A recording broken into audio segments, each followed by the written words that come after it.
It's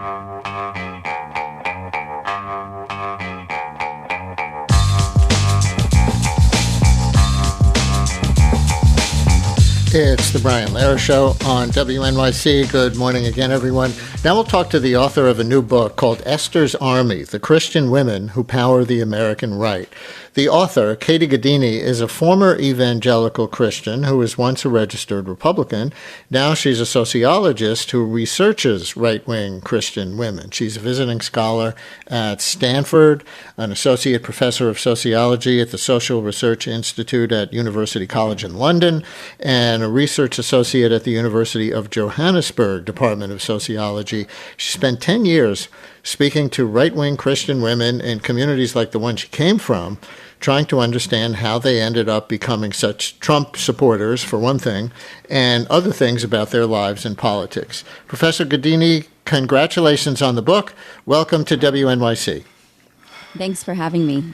And listeners, are you a conservative Christian woman? What might others be misunderstanding about you? Maybe you're one of those who wants to repeal the 19th Amendment, the one giving women the right to vote. That's a bit of a movement now. For anyone else, if you have questions for our guests, 212-433, WNYC 433-9692, call or text. Will you talk about yourself a little first? Where and how did you grow up as it relates to what you researched for this book? Sure. So I grew up in Northern California. My dad was a Baptist minister. There are 4 other evangelical pastors in my wider family. And when it came time to register to vote, I naturally voted Republican. That's what my family and all my friends were Republicans. I went to a conservative evangelical college. And that was my whole community. And I didn't really question the fusion between evangelicalism and conservative politics until later in my 20s when I left my community and I moved to Boston for grad school and started to meet folks who were Democrats and who were not evangelical. And it stopped making sense to me that it was naturally fused, that to be a white evangelical in this country is to be a Republican. And I started to untangle both of those different institutions, but also my affiliation with them and the way that they're so merged in this country. So if people are wondering if this book is a kind of attack against the culture you rejected, I know you would say it's not, but how would you like the people you write about to think of it? You know, my aim going into this book and the research that informs it was genuine curiosity. I had lived out of the States for 12 years at this point and really wanted to know why these women would support Trump. You know, that is a different candidate than when I was in the Republican Party. I also wanted to know how they were getting so involved in politics. So that curiosity drove the project. And I also wanted to showcase women's voices. There have been so many books and articles written about the Christian right and the Christian right under Donald Trump. And women's voices are often missing from those accounts. We don't hear from women themselves. They're kind of seen as ancillary to the MAGA project.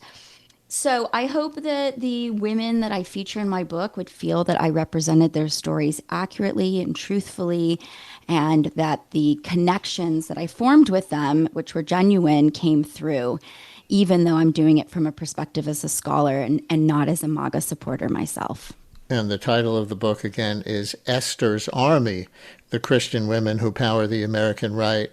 For our less biblically inclined listeners, who is Esther? Esther is a queen in the Old Testament, also in the Hebrew Bible. She was married to the king of Persia, and in the book of the Bible named after her, she was keeping the fact that she was Jewish a secret from the king. And then when there was an order to kill all the Jews, she intervened and pled with the king to spare them. And interestingly, in that book, she says, if I perish, I perish. She knew she was risking a lot by going to the king. And long story short, she ended up saving the Jews. And there is a Jewish holiday named after her, Purim, which happens every year. But what's interesting about the quote, if I perish, is that is used a lot in right-wing Christian women's gatherings, activism, and rallies today. And they transport the Old Testament story onto contemporary politics. They see themselves as the Esther figure who is tasked with saving the nation from destruction, or the nation's children from destruction. And they're willing to risk everything to do it. And they would chant that phrase, if I perish, I perish. That's how high they see the stakes, and that is how important they see their role in this story. What do they think they're trying to save the country from? It varies. I mean, broadly, the left, the Democrats, what they call woke indoctrination, gender and sexual diversity, kind of a cluster of different threats that they see as operating together against that will cause the destruction of the United States. Destruction of the United States. And affect them personally? Because, one might ask, well, how does somebody else, being gender non-binary or any of these other things, affect these Christian right-wing women? They can live how they want. Yeah, when it comes to gender and sexual diversity, and this is pulling from a playbook that goes back to the 80s, there is a sense with right-wing Christian women and men that it's somewhat of a contagion, and that it won't just affect the individuals who are non-binary or who are LGBTQ, but that it could spread to their children and their communities as well.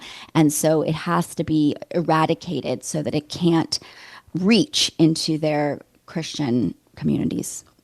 Through your research, you divided this, quote, army into 6 groups. I'm just going to read out your list, and we'll go down it a little bit. College idealists, anti-feminist powerhouses, black conservatives, Maha social media influencers, white suburbanites, and what you call mama bears. That's quite a diverse group across, age, race, and class. What's a Christian conservative college idealist? So I did most of this field work at Liberty University, which is the country's largest conservative Christian college. I think their current enrollment is 140,000 students. That's online and offline. Wow. And I really wanted to find out. People of a certain age will remember Jerry Falwell, founder of that, Christian right activist. Of course. And he was one of the architects of the Christian right. And his legacy really lives on in Liberty today because it's become this factory. I mean, it was described to me by a conservative political consultant as a factory that is churning out conservative leaders. So when I heard that, I thought, I have to go here. I have to find out how this factory works in real time. I have to find out how women are involved in this factory, to what extent. And what I found over my visits there is that indeed it is a training ground for future conservative leaders. There is very specific instances and opportunities that are presented to young men and women to learn political skills, to make the right connections, to go to law school. Liberty has its own law school, and to really reach the top echelons of power. And whereas historically, this was the pipeline for young men, women are hugely important to the pipeline today. In fact, there are women-specific areas of this youth pipeline. They want to train up young women to become leaders. This is a massive shift from the 70s, 80s, and even 90s. Listener writes, the degree of dedication that some evangelical conservative women have to the cause, such that they would give up their own right to vote, makes me wonder about the degree of influence evangelical white Christian men have on the vision of what it means to be a good woman. Does your guest have any thoughts or findings in this area? Do you understand the question? Yeah, so this is actually one of the views that I came across a lot from people outside these communities, which is that a lot of the political engagement, but also the visions of what it means to be a woman were coming from the men in these women's lives. And I knew from my own experience in conservative evangelicalism that wasn't necessarily true. And indeed, I found in 9 years of research that wasn't holding true. So a lot of the women I met take their inspiration from womanhood directly from their interpretation of the Bible. They take it from other women, more visible women who are either in pop culture or in law or even in the church. And they take it from each other and they inspire each other with kind of what it means to be the right kind of woman.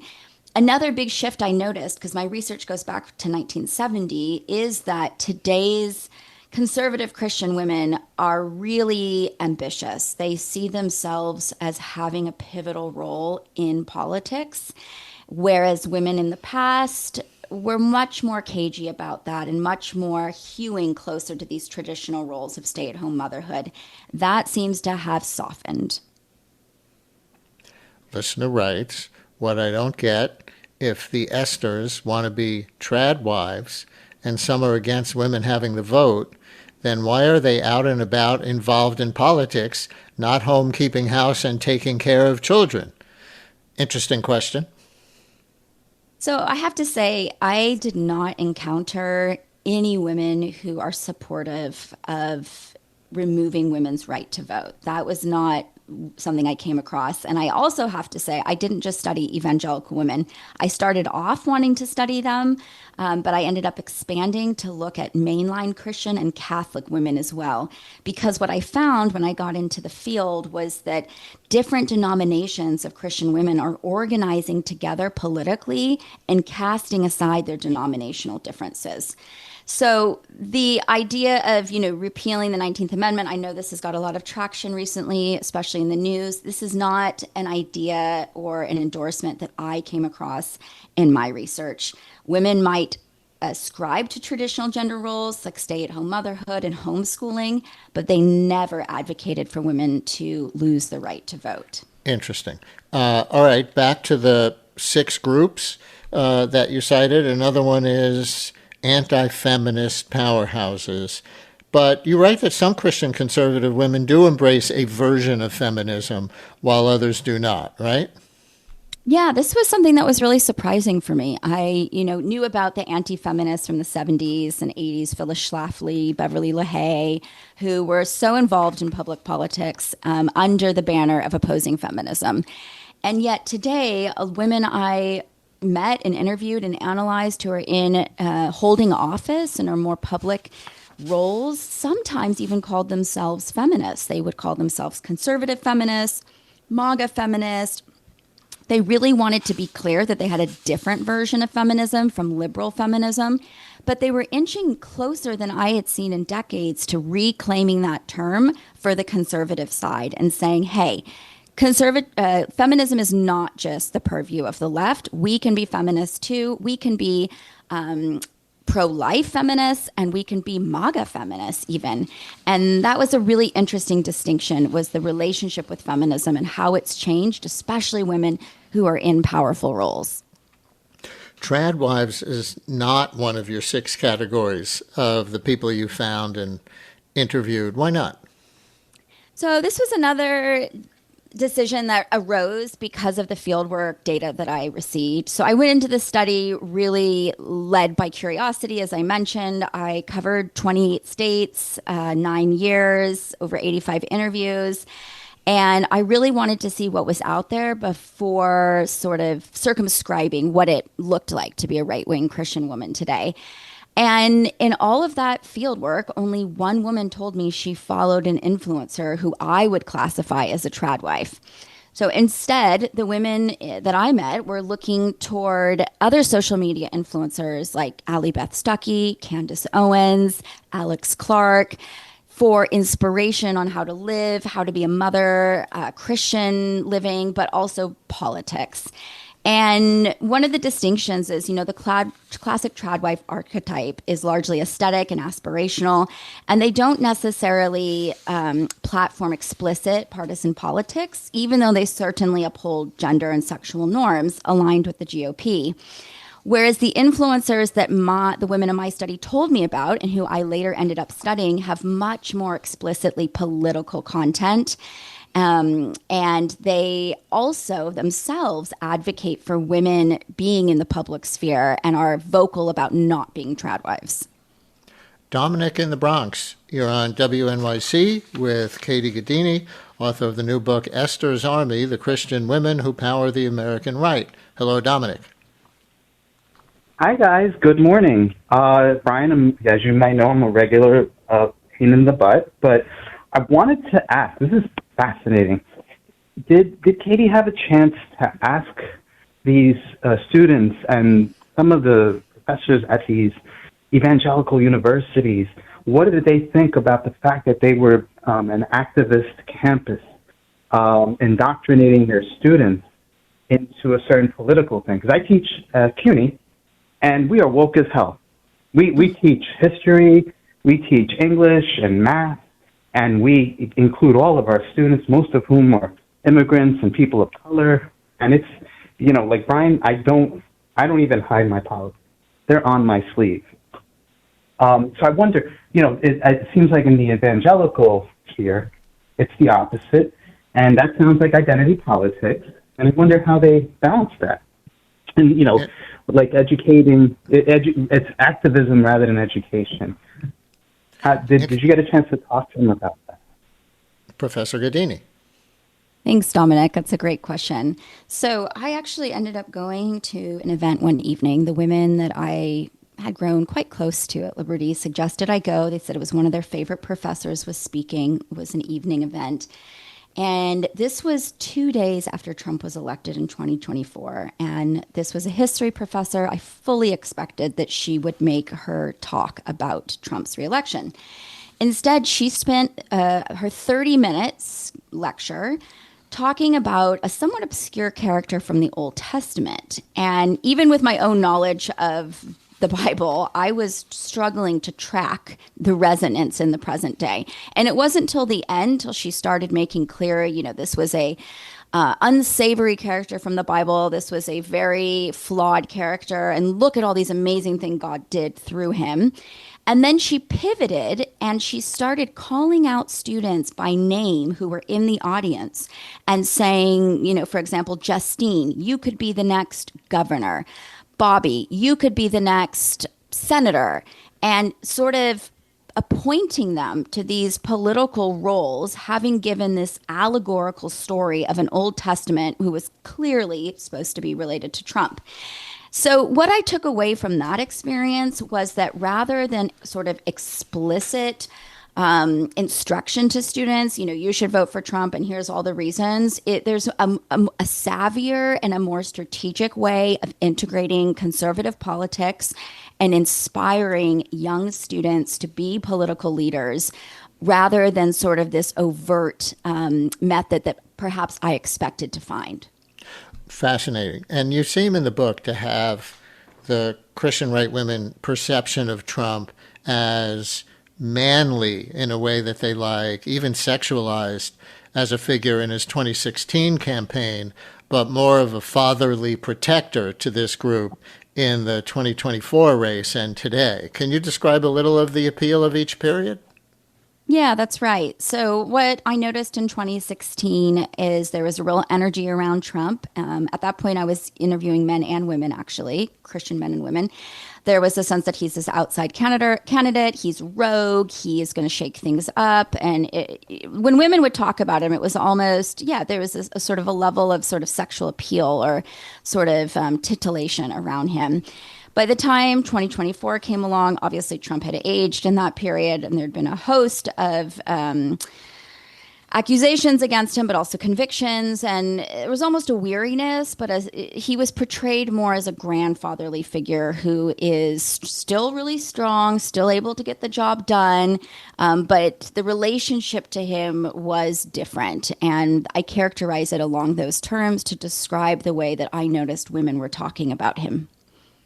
And the Bible is full of figures who are highly imperfect, but kind of necessary, right? So it's something like that? Yeah, exactly. And, there's been a lot, especially in Trump's first term, made of the comparisons of him with King David. But there, as I mentioned, from my experience at Liberty, there are other Old Testament figures that he was compared to. This is something that struck me, though, again, as someone who has grown up in this community and I know my Bible really well, is so much of the political conversation, the rallies, the events, the classes at Liberty, related to the contemporary political moment in Old Testament language instead of New Testament language. And this is significant when you consider that the evangelical faith is built around the character of Jesus. Jesus was conspicuously missing from a lot of these stories, a lot of these passages that were read at rallies. It was really related more to the Old Testament, especially when it came to the character of Trump. You know, the Access Hollywood tape in 2016, in which he boasted, maybe jokingly, maybe not, about grabbing women by the genitals and saying, when you're famous, they let you do it. So many Americans saw that as disgusting, obviously, even an admission of sexual assault. Melania dismissed it as boy talk. You seem to have found some of this population, found it to be a positive, or am I overstating that? I wouldn't say a positive. I would say at best didn't bother them. They didn't think anything of it. They completely writ it off.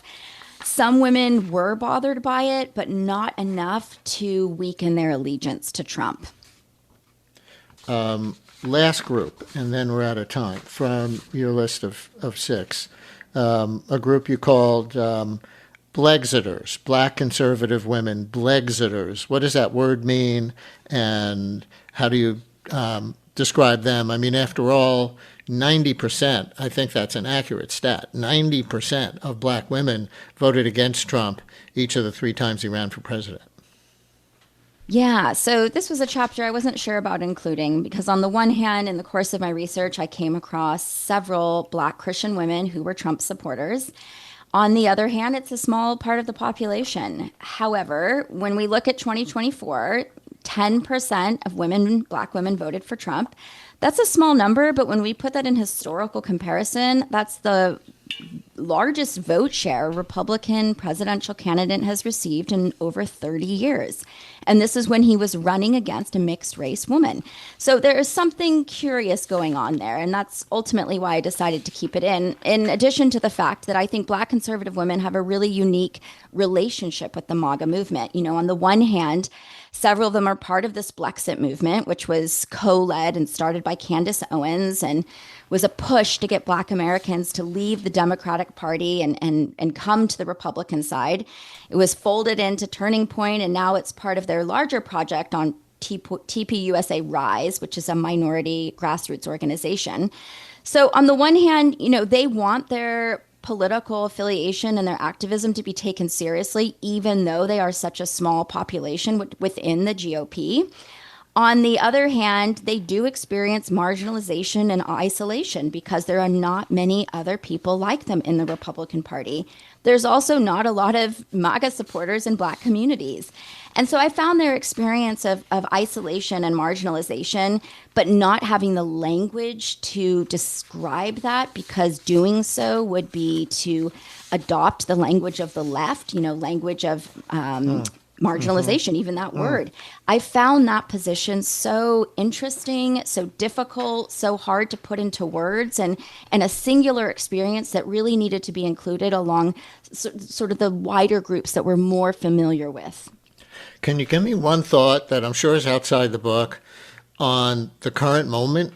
And these women, Trump's popularity is in decline among many groups. I'm not sure if among this group, and as it pertains to the war and the effects of the war on gasoline prices and the No More Forever wars, MAGA ethic. But maybe these women who are Christian conservatives are also Christian Zionists, and they're more for it even now.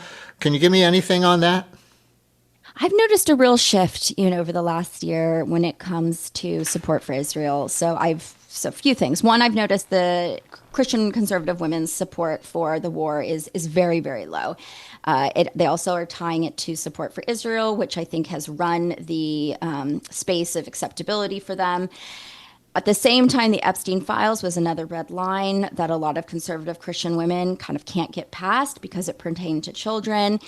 So I do think that sort of the relationship with Trump is fracturing. I don't know the extent to how that fracture will play out, but I also think it's not even so much about Trump anymore. The MAGA movement is its own sort of movement. It's got its own energy behind it that will that will go on beyond Trump, and that for women, they are carrying on with this sort of issues, the style of politics, the focus that he had, the language that was created during that period. And Trump is sort of not as key to it anymore. Yeah, fascinating. So we're actually about to do our next segment as a very early call-in for Democrats on who they're interested in for president in 2028, because there's a lot of news about that being made already. What about this group, if you can say? Are they kind of, seeing J.D. Vance as the default because he comes out of Christian conservatism, or anything to say to that in like 10 seconds?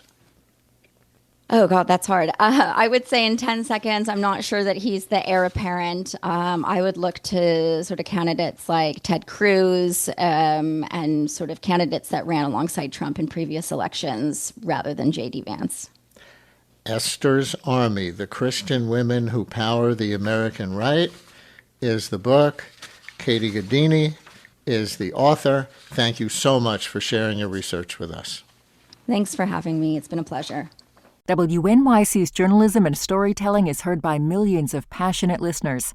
Sponsors of our programming gain our listeners' attention and their respect.